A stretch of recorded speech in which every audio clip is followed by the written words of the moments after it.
Hola amigos, mi nombre es Genofonte y os doy la bienvenida a una nueva entrega de la serie Screencasteando, aceptemos que se llama así, ¿vale?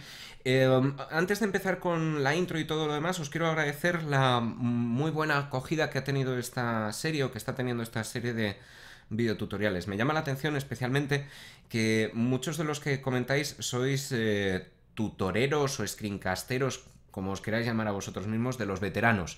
Y eso me hace especial ilusión porque estamos teniendo conversaciones interesantes acerca de los puntos de vista y sobre todo de los sentimientos que genera esta afición tan extraña que tenemos. A muchos de vosotros ya os conocía de antes y como de costumbre me alegra compartir con vosotros vuestras experiencias. Antes de continuar, hoy os quiero decir también que va a ser un capítulo un poco especial porque vais a escuchar cosas raras. Así que estad preparados, tened los oídos listos, porque empezamos. Bueno, capítulo 3, nos metemos en el audio. Estamos en todavía la fase de producción, así que ya sabéis, seguimos tomando decisiones. Esto del audio, aunque parezca mentira, tenéis que ser conscientes de que es probablemente más importante que el vídeo. Hay una cuestión aquí relacionada con la percepción del entorno que tenemos como seres humanos, como mamíferos, ¿vale? La capacidad que tenemos de percibir información a través del oído es muy diferente de la forma que tenemos de percibir información a través de la vista, a través de nuestros ojos. Y es que sí que como primates que somos bichos diurnos, animales diurnos, estamos acostumbrados a vivir durante la luz del día y a dormir de noche. Nuestros ojos están acostumbrados de alguna forma a que en determinadas condiciones se ve mal. No estamos preparados como otros animales para ver de noche, así que por la noche vemos las cosas con menos color, no percibimos tanto los detalles. En fin, que estamos acostumbrados a eso, ¿de acuerdo? Y por lo tanto, nuestra capacidad para admitir imágenes un poco peores es bastante grande, es flexible. Algo muy diferente ocurre con el oído. No estamos tan acostumbrados a escuchar cosas que suenan mal, porque en la naturaleza las cosas no suenan mal, suenan como suenan. Y en ese sentido, escuchar una fuente de sonido que no se oye bien, que no se oye clara, que es ruidosa o que está sucia para entendernos, cuesta y exige por parte del espectador un esfuerzo que muchas veces no está dispuesto a entregar. ¿Cuál es la consecuencia de todo esto? Si vuestras producciones en tutoriales, en vídeos, en YouTube o cualquier plataforma no tienen el sonido adecuado o tienen un mal sonido, probablemente van a generar menos interés por parte del espectador. Desgraciadamente, además, por muy interesante que sea el contenido, muchas personas no van a poder ver ese vídeo completo sencillamente porque les agota escuchar ese audio. No sé si vosotros compartís conmigo esa sensación. A mí me ocurre muchas veces que estoy escuchando un video tutorial que a priori es interesante, pero determinados ruidos o sonidos o defectos en la grabación de audio me terminan por cansar y desgraciadamente tengo que abandonar la escucha, la visualización de ese vídeo. Así que, así las cosas, nos vamos a introducir hoy en el mundo del sonido, que como os estaba diciendo, es otra serie de decisiones que vamos a tener que tomar para preparar de la mejor forma posible el videotutorial que estemos planificando. Otra cosa que tengo que advertir, meterse en el mundo del audio es una tarea bastante farragosa. Es un mundo muy complejo y caro. Así que vamos a tener que tomar decisiones, además, bastante calculadas y medidas en función, y esto es muy importante, de cuáles sean nuestros objetivos como screencasteros. ¿Vais a intentar crear un canal serio a largo plazo con un montón de vídeos? ¿O simplemente habéis tenido una buena idea o habéis descubierto algo interesante y queréis comunicarlo a los demás? En función de esas decisiones vamos a tener que elegir un material u otro para grabar, porque sinceramente tampoco os quiero impulsar a gastar un dinero, porque estos aparatitos que os voy a enseñar, algunos de ellos cuestan dinero, que luego no vais a utilizar más a menudo. Así que estaros preparados para, bueno, lo que vais a ver, una serie de posibilidades que os voy a ofrecer en cuanto al diseño del audio de vuestras producciones, enfocadas, eso sí, al mundo de los tutoriales, que es el objetivo de esta serie. Vamos a ponernos manos a la obra. Pues empezamos con este capítulo. Este va a ser, desgraciadamente, el de las malas noticias. Si en el anterior examinábamos las diferentes posibilidades que teníamos, y todas ellas eran relativamente fáciles de conseguir si teníamos la máquina suficiente para ello, en el capítulo de hoy nos enfrentamos a una serie de dificultades. Y es que esto de grabar videotutoriales, de hacer screencasting, no es precisamente el mejor entorno para la grabación de audio, básicamente por dos problemas. En primer lugar, el ambiente en el que nos encontramos. Yo soy screencastero, los que de vosotros queráis serlo también, probablemente estaréis grabando o vayáis a grabar en algo parecido a lo que tengo yo aquí, que es mi habitación, una serie de paredes planas con muy poca cosa, una cama, un armario, ese tipo de elementos. No es un estudio de grabación que cuenta con dispositivos en las paredes que hacen que el sonido rebote y las ondas no lleguen otra vez a ser recogidas por el micrófono. Este tipo de paneles de espuma, por ejemplo, o las clásicas hueveras que seguramente habréis visto en algunos estudios de grabación caseros. En una habitación como esta se van a escuchar reverberaciones que van a hacer que la calidad del sonido sea inferior. Otro elemento también a tener en cuenta es que probablemente estaréis grabando con el PC delante. Evidentemente, si vais a grabar videotutoriales o gameplays o ese tipo de cosas, vais a utilizar vuestros ordenadores. Y si conectáis el micrófono directamente al ordenador, os vais a encontrar con otro problema. Y es que los micrófonos, que son aparatos bastante sensibles a las radiofrecuencias y a cualquier elemento que sea eléctrico o electrónico, no se llevan demasiado bien con estos ordenadores que usamos, que están llenos de condensadores y elementos electrónicos, eléctricos, que van a alterar, van a introducir interferencias dentro de los sonidos, dentro del elemento acústico que recoge el micrófono. Con lo cual nos encontramos con dos problemas ya de inicio, y es que el entorno que vamos a tener de grabación, el ordenador y la habitación donde nos encontremos, no van a ser precisamente los más adecuados. Esto significa que el input que vamos a recibir, es decir, la señal de audio, ya va a tener diferentes tipos de problemas de inicio. Si seguisteis la serie y habéis visto el capítulo anterior, ya os estaréis quedando con la idea de que cuanta mejor calidad tengamos en la fase de producción, menos trabajo vamos a tener que hacer en la fase de postproducción. En el audio esto es todavía, si cabe, más importante porque, como veis, ya nos encontramos con problemas de inicio. Ahora bien, si tenéis la posibilidad de crearos un pequeño estudio de grabación y poner espumas en las paredes o un montón de cuadros o cualquier cosa que haga que no haya superficies planas en vuestro entorno de grabación, mejorará el sonido. Y en cuanto a las interferencias radioeléctricas, podemos también solucionarlos si contamos con algún tipo de interfaz externa de audio que no se conecte directamente al PC. En ese sentido, disponemos de mesas de mezcla, interfaces de audio que se pueden conectar a través de USB o Firewire. Es una buena idea, o de micrófonos USB que tienen su propia interfaz integrada. Aquí nos encontramos con un mundo de posibilidades, pero el problema que tenemos es que los precios suben. Estos son dispositivos más caros en general. Como este asunto es demasiado complejo y no os quiero liar, me voy a remitir en primer lugar a un podcast que grabamos en su día en una de 25, donde hablamos de las diferentes tipologías de micrófono. Este rollo de micrófonos dinámicos, de condensador, el rollo del diagrama polar, si son cardioides, hipercardioides, si son direccionales, unidireccionales, si son omnidireccionales. Los tipos de micrófonos que podemos tener en el mercado son 1.000.000 y hay todas las combinaciones posibles. No voy a repasarlas todas en este programa, simplemente me voy a remitir a este podcast, pero sí que os voy a dar algunos consejillos de qué tipos de micrófonos pueden venir bien y cuáles pueden venir peor. Vamos a hacer algunos experimentos en ese sentido. Por ejemplo, esto que tengo ahora aquí en mi cuello colgando es un micrófono típico de diadema, de los más baratos posibles. Tiene sus auriculares, ya veis que está bastante viejo el pobrecillo, y tiene este pequeño microfonito de calidad mínima, es muy muy barato y está conectado directamente al PC a través de la típica entrada, del típico enchufe jack. Este enchufe pequeñito que os voy a enseñar ahora es este enchufe de aquí, ¿vale? Lo voy a conectar otra vez a la entrada correspondiente y vamos a hacer un pequeño experimento para ver cómo se escucha. Ahora lo que estáis escuchando es mi micrófono, un micrófono de estudio, es un micrófono de condensador bastante caro que cuenta con su propia interfaz USB. Después os lo voy a enseñar y voy a hablaros de él, pero lo primero que quiero es que escuchéis la diferencia. Vamos a desconectar el audio del micrófono USB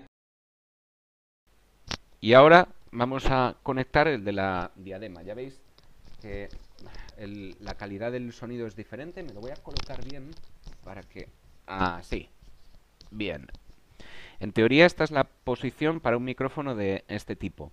Como veis, no se oye mal, pero la calidad es sensiblemente inferior. Y además estos micrófonos cuentan con un problema, que es que están demasiado cerca de la boca, con lo cual va a haber sonidos que se van a distorsionar, especialmente las oclusivas p, b, y las sibilantes, como las s, por ejemplo. Dependiendo si sois latinoamericanos o españoles, va a haber más cantidad o menos de ellas. Son sonidos que con este tipo de configuración de micrófono van a salir bastante distorsionados. Si podéis colocaros un poco más lejos de vuestra boca, mejor, un poco retrasados, pero en general este tipo de micrófonos con esta configuración, es decir, micrófono muy cercano, conectado directamente al PC, junta dos problemas diferentes que sois los que estáis viendo. Esta es la configuración típica. Estos son unos auriculares y un micrófono muy baratos, pero esta configuración es la típica de micrófonos de tipo gaming, micrófonos de juegos. Por muy bueno que sea un micrófono de este tipo, no os lo recomiendo en absoluto, ¿vale? Voy a desconectar esto porque creo que me vais a escuchar mucho mejor con el otro micrófono. Vale, ya estamos otra vez con el micrófono USB. Como os decía, por muy buenos que sean esos micrófonos de tipo gaming, no van a compensar nunca otro tipo de configuraciones. Son micrófonos excelentes y auriculares excelentes, no digo que no, pero la relación calidad-precio no es tan óptima como en otros tipos de micrófonos, incluso de esa configuración. No sé si me entendéis. Los micrófonos gaming que tienen un montón de adornos y LEDs y cositas se suben demasiado de precio y para la calidad que dan, aunque sea buena, el precio es demasiado elevado. No digo con esto que una configuración de tipo auriculares con micrófono cerca de la boca no sea mala. Hay micrófonos en ese sentido que dan una buena calidad. Pero os recomendaría que vieseis vídeos, si vais a comprar uno de estos, en los que podáis escuchar realmente cuál es el sonido que se oye y las opiniones de los youtubers, de los screencasteros que hagan vídeos sobre ellos. Si lo que queréis es hacer podcasting, no os recomendaría este tipo de micrófono. Otra posibilidad, por ejemplo, es utilizar uno de tipo omnidireccional como el de una webcam. Lo vamos a escuchar ahora mismo. Este es el audio que está recogiendo ahora mismo mi webcam. No es mala solución tampoco. Se oye de una forma un poquito peor y sobre todo en entornos ruidosos vais a escuchar todos los ruidos que haya en vuestra habitación o en toda la casa. La ventaja que tienen estos micrófonos de tipo omnidireccional, es decir, recogen el sonido que tienen completamente a su alrededor, es que puedes caminar por la habitación, por ejemplo, y estar charlando. Por eso son ideales para mantener videoconferencias en entornos de trabajo donde el jefe tiene que pasear para pensar y tener grandes ideas, o para despedir a sus empleados, por ejemplo. En ese tipo de contextos son bastante útiles. No los recomiendo tampoco para el podcasting, porque ya veis, la calidad del audio es sensiblemente inferior. Me vuelvo al micrófono original. Estoy otra vez con el micrófono que veis aquí, es el que estáis viendo en pantalla. Voy a quitarle esto, que es un filtro antipop de espuma, ¿vale? Esto viene también muy bien para el problema de las oclusivas, sobre todo, y de las sibilantes, para reducir un poco los golpes de sonido que pueden clipear el audio. Este micrófono os lo voy a enseñar un poquito mejor, así. Es un micrófono de estudio, de condensador. Tiene un patrón más o menos cardioide, es decir, la forma de recoger el sonido de este micrófono no es omnidireccional como en el de una webcam, sino que recoge exclusivamente el que viene de frente, así que si me muevo un poquito el sonido se va a oír peor. Eso requiere que la posición que tenga como locutor sea fija, por eso son micrófonos que se suelen utilizar en estudios de grabación para cantantes y todo eso, también en estudios de radio más o menos, en algunos se pueden utilizar. Tienen una serie de inconvenientes, a diferencia de otros tipos de micrófono. Estos son súper sensibles, son muy frágiles, se pueden romper en cualquier caída.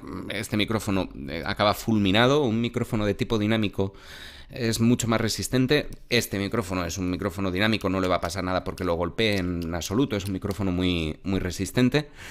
En este sentido, los micrófonos de condensador como este, los micrófonos, llamémosles de estudio, tienen mucha mejor calidad de audio que cualquier micrófono dinámico por el rango de frecuencias que soporta.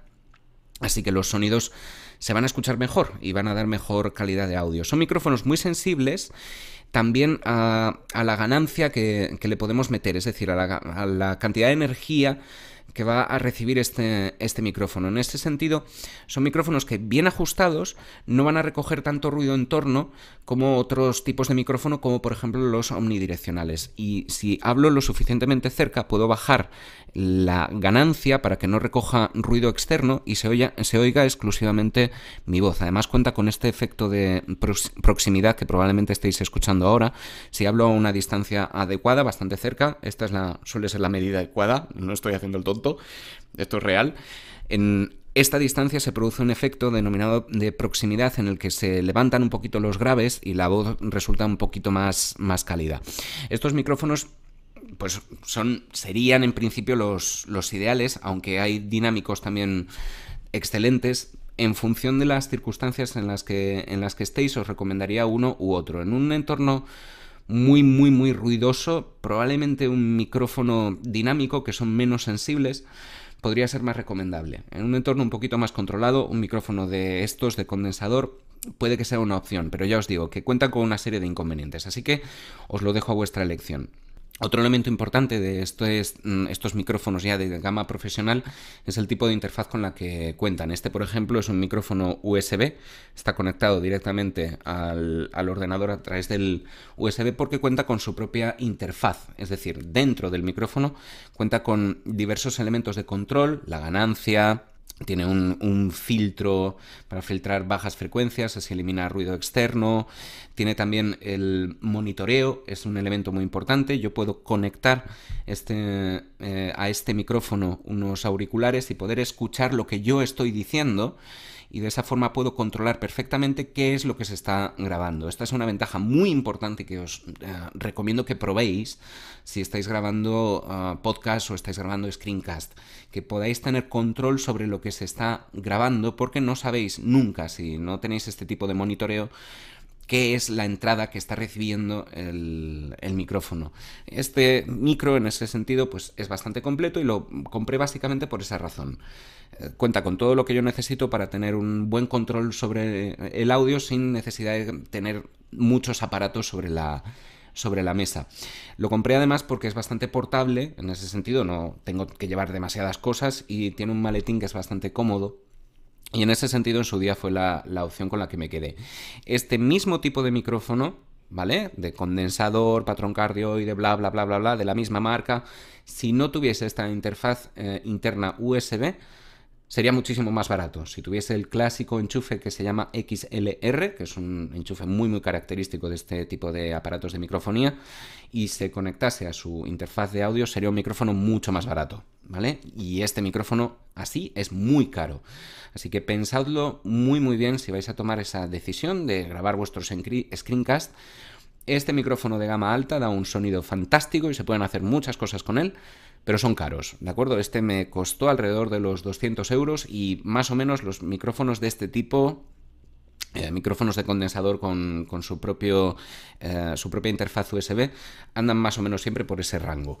Con lo cual es una decisión que os dejo en vuestra mano. Hay otras combinaciones, por ejemplo las interfaces de audio con micrófonos XLR, que están muy bien, también van a dar mucha calidad de audio, probablemente mejor que este tipo de micrófono, aunque ya veis que un poco más se puede mejorar.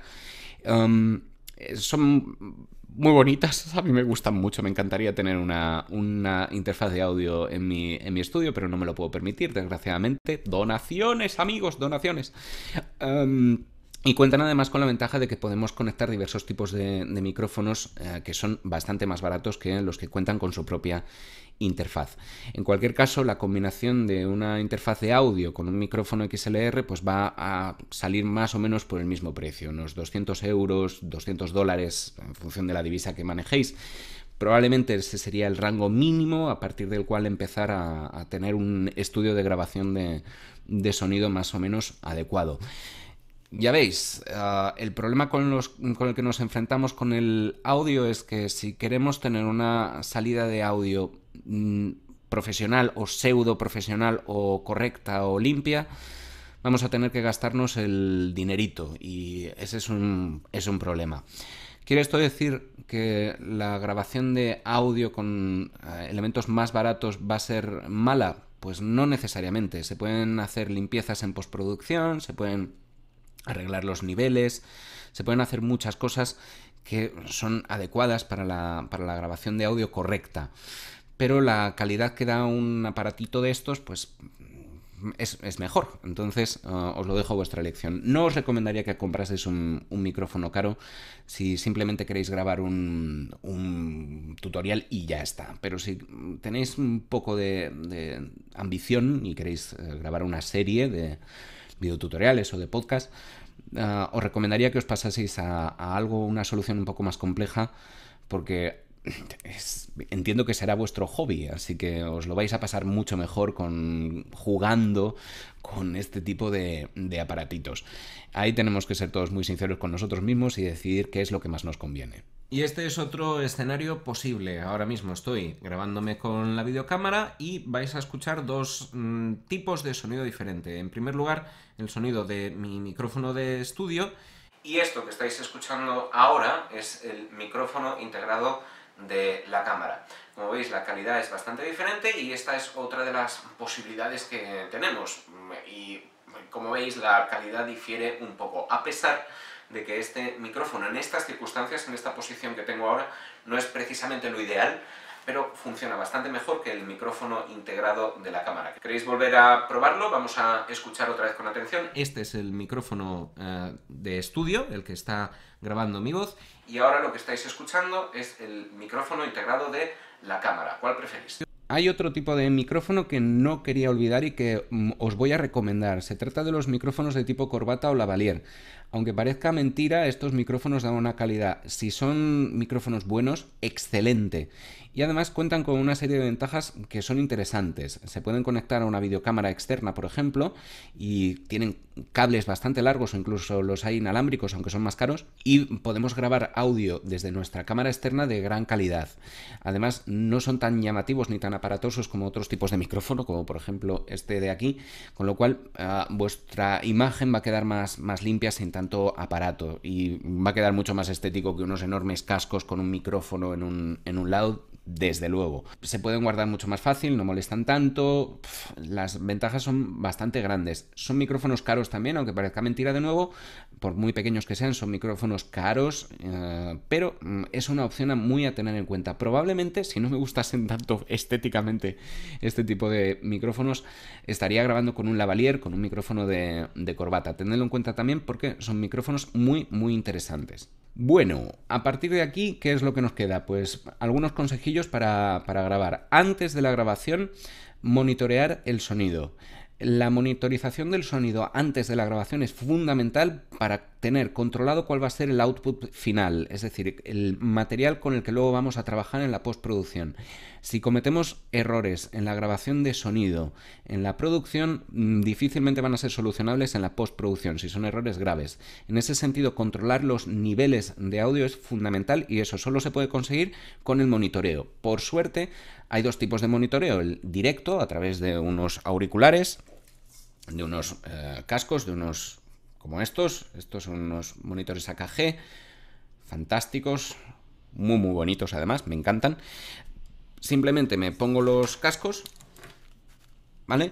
Y lo conectaría en este caso a la interfaz de audio del propio micrófono, que estaría aquí atrás, ¿vale? Se conectan y con esto puedo escuchar qué es lo que estoy grabando. Esto es una ventaja fundamental.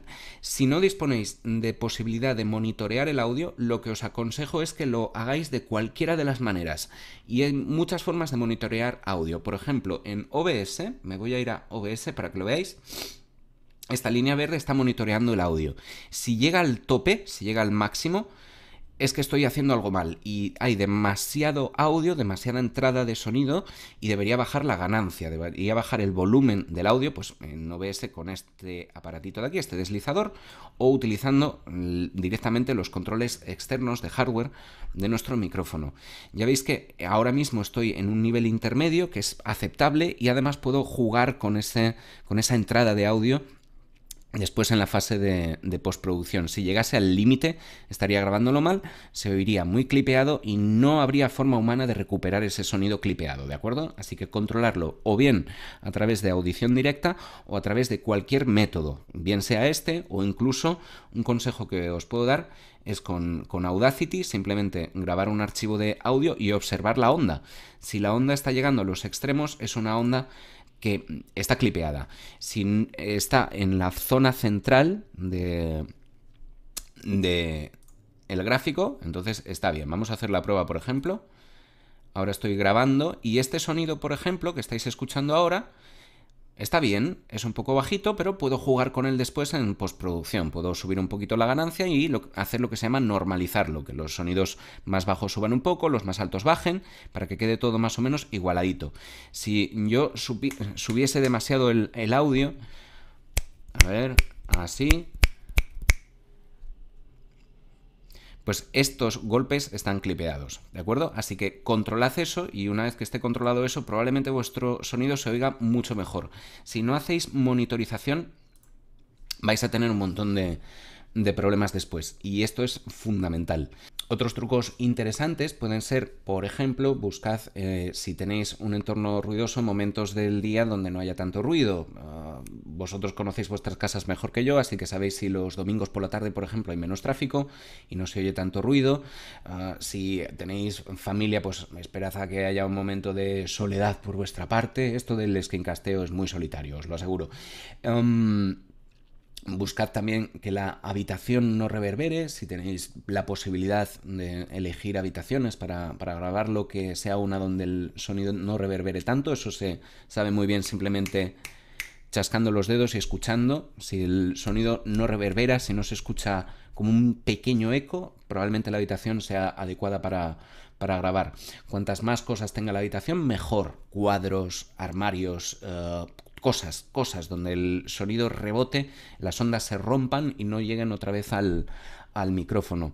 Tener cuidado también con vuestra posición si estáis utilizando micrófonos dinámicos. Yo ahora mismo no lo estoy haciendo demasiado bien porque me estoy viendo en la webcam y me muevo demasiado, pero en este tipo de micrófonos de condensador con patrón cardioide como este, tienen que tener una posición fija que no podemos mover. Y muy importante, grabad en mono. No grabéis en estéreo. No hay peor idea que grabar la voz humana en estéreo, porque si grabamos en estéreo y nos movemos, eso va a perturbar muchísimo al oyente, ¿de acuerdo? El sonido de la voz saldrá por dos micrófonos y parecerá que se mueve y no queremos eso, así que grabad en mono, eso es muy, muy importante. Y después ya podéis hacer una remezcla en estéreo, poniendo de música o lo que queráis, pero la grabación de voz humana debe estar en mono. Si ya lo que estamos haciendo son combinaciones diferentes, si estamos utilizando una videocámara, os recomiendo también que no uséis el sonido interno de la videocámara, que le acopléis un micrófono, que utilicéis un lavalier o un micrófono externo de escopeta, hay un montón de modelos, pero son caros, o si ya disponéis de un micrófono como el que yo tengo, pues lo utilicéis para grabar vuestro sonido. Ahí la cosa se complica porque tendríais que hacer una combinación de grabación mediante Audacity o cualquier otra grabadora si vuestro micrófono dispone de conexión adecuada y luego mezclarlo. Para hacer la mezcla pues debéis utilizar algo parecido a la claqueta del cine. Y eso es muy divertido, el tema de la claqueta. Me gusta mucho. Esta es la claqueta. Ahora mismo os cuento algunas cosas de la claqueta, pero es bastante recomendable y se pueden hacer combinaciones muy muy chulas de imagen muy buena con sonido muy muy bueno también. Esto de aquí es una claqueta y esto se utiliza para la sincronización de audio y de vídeo. Es una claqueta muy simple, como veis, de madera. Me ha costado, yo qué sé, 1 euro o algo así. He comprado en una tienda de regalos. Esto de la claqueta tampoco es que sea especialmente necesario. El trabajo que hace una claqueta se puede conseguir con una palmada, pero sí que es importante si lo que estáis haciendo es grabar el audio y el vídeo por separado. Esto facilita mucho la sincronización del audio y el vídeo, porque la claqueta produce un ruido seco, atención, cuidado con los oídos, que nos va a servir para sincronizar lo que vemos en el vídeo con el audio. Dentro de la edición de vídeo, en la fase de postproducción, vamos a poder hacer esta labor de sincronía buscando en el formato de onda de la pista de audio el momento del clac, que se va a ver muy claro porque va a ser una línea vertical que ocupa todo el ancho de la pista de audio, y lo podemos sincronizar pues con lo que estamos viendo en pantalla, que es el momento en el que se cierra la claqueta o en el que se juntan las manos. En ese sentido, sí que os aconsejo, si vais a utilizar simplemente las manos, que lo hagáis lo más rápidamente posible y en esta posición. No hagáis cosas así, no apuntéis de esta forma a la cámara, sino dejarlo lo más plano posible y hacer una palmada muy rápida. También hay que tener en cuenta que la palmada que deis no se debe quedar así, porque si no, no se va a ver el momento justo, sino que tiene que ser así, separar muy rápido las manos para ver en sincronía el momento justo en el que se tocan.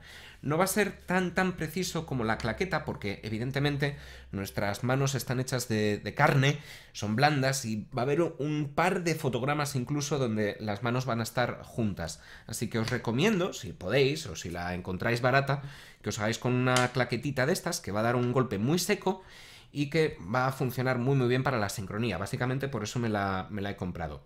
Otro consejito que os puedo dar, que es un consejo muy típico en las producciones cinematográficas, es que en el momento de la claqueta entréis con ella en plano abierta, ¿de acuerdo? Nunca hagáis esto así, nunca entréis con ella cerrada y abráis, porque luego al buscar en el timeline es muy práctico ver al claquetista con la claqueta abierta. De esta forma sabemos que si vemos un fotograma con el claquetista así, sabemos que todavía no ha cerrado la claqueta y podemos ir hacia adelante. Si el claquetista entra con la claqueta cerrada, no sabemos si ya ha hecho el momento claqueta o no lo ha hecho, con lo cual perdemos un poco de tiempo en la edición. Así que es tan sencillo como entrar con la claqueta abierta, hacer el ruido y sacarla de plano. En resumen, porque he estado hablando mucho y probablemente ahora mismo tengáis más dudas que certezas. Vamos a establecer un diagrama de cómo funciona esto. Decisiones. ¿Voy a grabar un solo podcast o un solo tutorial o voy a hacer una serie? Si estáis en el primer grupo, si solo vais a hacer una grabación de vez en cuando y no tenéis más pretensiones, no merece la pena gastarse el dinero que cuesta un elemento de calidad, ¿de acuerdo? Así que cualquier micrófono que tengáis en casa os puede servir. Eso sí, si hacéis el favor, por favor, en la fase de producción vais a tener que limpiar el audio y de eso hablaré en el siguiente episodio o dedicaré uno exclusivo. Creo que ya tengo uno sobre Audacity que habla del tema. Si lo tengo y lo encuentro, lo voy a poner aquí para que lo podáis ver directamente. Si queréis hacer una serie de videotutoriales, si queréis dedicaros a esto porque pensáis que puede ser un hobby y os lo podéis pasar bien, sí que puede merecer la pena el desembolso económico que supone comprarse un equipamiento de calidad. Si ese es el caso, entonces tenemos más decisiones nuevas. Por ejemplo, dependiendo del entorno, os puede convenir más un micrófono de tipo dinámico o un micrófono de tipo de condensador. En situaciones muy controladas, donde no tengáis una fuente de audio externa que pueda introducir ruido, os recomendaría uno de condensador porque la calidad de audio va a ser un poquito mejor. También son más caros, así que pensadlo bien. Un micrófono dinámico en cualquier caso os va a dar un resultado bueno si es de gama intermedia, ¿de acuerdo? A partir de ahí yo no me pasaría tanto porque después de prepararlo todo, de hacer un audio genial, lo vais a subir a YouTube y a YouTube aplica sus propios algoritmos de compresión de audio y al final todo se escucha más o menos igual, ¿de acuerdo? Así que pensadlo bien también. Un desembolso medio sin pasarse demasiado. Las soluciones que podemos tener: micrófonos con interfaz integrada de tipo USB o pasar a la combinación de micrófono XLR con una interfaz de audio externa, una mesa de mezclas. Las dos soluciones son buenas. Los micrófonos con interfaz integrada son un poco más caros que los de XLR normales, pero son más portables. Si vais a utilizar el micrófono en diferentes localizaciones, y si os vais a mover mucho, os recomendaría uno de estos, y si no, pasaros directamente a una mesita de mezclas pequeña, sencilla, de las baratas, y un micrófono XLR también de precio medio. En cualquiera de los dos casos os vais a empezar a mover por un rango de los 200 euros. No recomiendo en ninguno de los casos, si vuestras pretensiones son serias, que utilicéis micrófonos baratos de tipo diadema o utilicéis micrófonos de webcam. En estos últimos yo los eliminaría de facto directamente. Los micrófonos que están en una diadema, que están en unos auriculares y que tienen el micrófono cerca de la boca, los hay buenos, los hay malos. Investigad sobre ello. Sería una opción a tener en cuenta porque el gasto puede ser un poquito inferior, pero no muy inferior.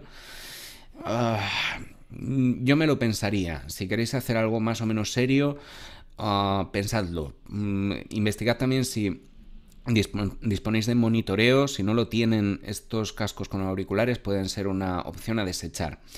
En cualquiera de los casos, ya sabéis, como os he dicho, que bueno, nos metemos en problemas especialmente económicos cuando nos introducimos en este mundillo. Dicho esto, creo que ahora la cosa está un poco más clara y si queréis un audio de calidad ya sabéis por dónde vais a tener que tirar y dónde van a tener que empezar vuestras investigaciones si no tenéis conocimiento sobre el manejo de mesas de mezcla o de micrófonos de este tipo. Pero es algo bastante interesante y si lo queréis convertir en vuestro hobby, os aseguro que vais a tener muchas satisfacciones si contáis con el material adecuado. Pues esto ha sido todo. Espero que este video tutorial os haya gustado, este capítulo de la serie. De momento vamos a continuar en el siguiente capítulo con otro asunto que está relacionado con el audio, pero ya no tanto con el hardware ni con el software, sino con el factor humano. Vamos a hablar un poquito de la locución en el mundo de las producciones de tutoriales. No soy tampoco un profesional de eso, pero bueno, un poquito de experiencia sí que tengo y espero que, bueno, los pocos conocimientos que tenga os sean de utilidad. Nada más, como de costumbre, os agradezco los likes, suscripciones, favoritos y las visitas a nuestro blog, unade25.blogspot.com. Mi nombre es Genofonte, muchísimas gracias.